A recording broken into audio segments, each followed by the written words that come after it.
Part 2. Following the Breadcrumb Trail. Chapter 3.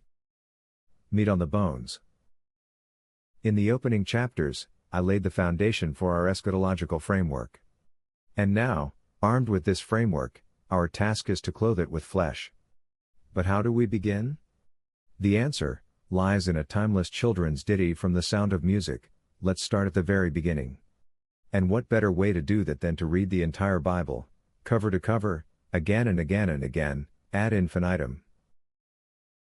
Through repeated readings, we begin to appreciate the intricate beauty and complexity of the Scriptures. We begin to see how the stories and histories interweave, and how successive writers refer back to previous writings. But it is not until around the fourth pass, at least for me, that the threads linking the eschatological passages together begin to emerge, and the whole Bible bursts into vivid life before our eyes. Yes, my dear friends, God's Word is truly alive on the page. Through these repeated readings, I have identified multiple prophecies that can be found throughout the Bible relating to events leading up to, but not including end times. We'll then compare this breadcrumb trail against current world events, to see if the prophecy has been fulfilled or not. I've placed 3 boxes at the end of each section for you to mark your yes, no, or maybe. Once we've worked through all the breadcrumbs, I'd encourage you to add up the number of yes, no's and maybes you recorded. I'll then give you my tally to compare with your own. It will be interesting to see if we come to the same conclusions. Now we know what we're doing, let's make a start by looking at our first breadcrumb. 1. Global travel. The thirst for travel is quite a new phenomenon. Yes, from the beginning of time, people have traversed, migrating across vast continents and explored uncharted lands and wild seas, but in the grand scheme of things the numbers were small. Unless you were a soldier, a sailor or a roaming trader, then in all likelihood you were born, lived and died within a 30-mile radius. Why? To be quite frank, what was in the next town that you didn't already have in your own? One town was much like another. Tourist attractions, multiplex cinemas and ski slopes didn't exist back then. So, in the past there was no need to venture far.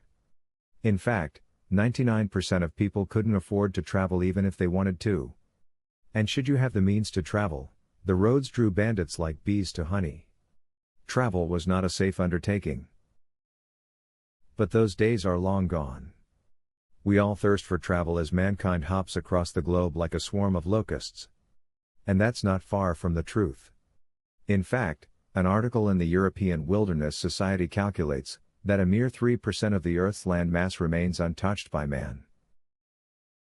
When the prophet Daniel wrote, "Many shall run to and fro," around 586 BC, he was specifically referring to end times.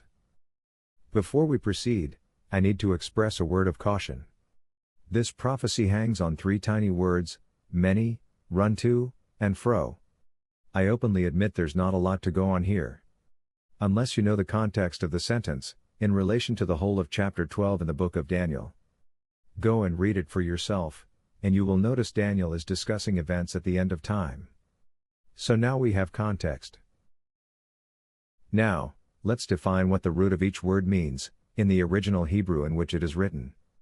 Many, as used in the ESV translation, is actually the Hebrew word, rab. The Biblical Sense Lexicon and the Logos study tool I use, identifies 9 general meanings for this word, which can be condensed to multitude. When cross-referenced against the Oxford English Dictionary, multitude is defined as a large number of people, or a mass of ordinary people. Our next 2 words, run to, and fro, are just one word in the original Hebrew. The original root word being, shoot.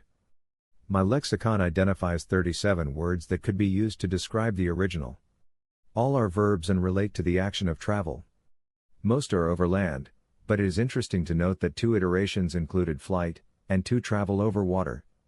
All can be summed up as, to travel purposefully to a destination and then return.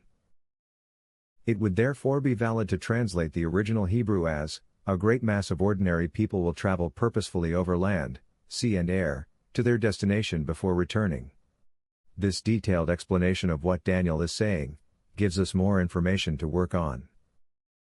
The following question now comes to mind: are ordinary people traveling exponentially more than they did in Daniel's time? Let's take a look. We already know people didn't travel often in ancient times, but when it was necessary, the rich rode on horses, the poor used donkeys. Armies had chariots, and men sailed on crude ships that typically hugged the coastline. It wasn't until the Viking era, some 1,328 years after Daniel wrote his prophecy, that true seafaring voyages occurred. Even then, ship design may have improved a little, but the technology was essentially the same: wooden structures powered by sails. It took a staggering 2,250 years from Daniel to the first real breakthrough in travel, with the invention of the steam engine by Thomas Newcomen in 1712. Shortly after came the first electric motor in 1821. A mere 20 years later, Thomas Cook offered the first package holiday, and 54 years after that, Henry Ford unveiled his Model A car in 1896. From there, technology exploded. There was Yuri Gagarin's historic spaceflight in 1961. Man has lived in space, traveled to the moon, sent probes to the outer regions of our solar system, and more. But back to Earth and ordinary travel, starting with aviation.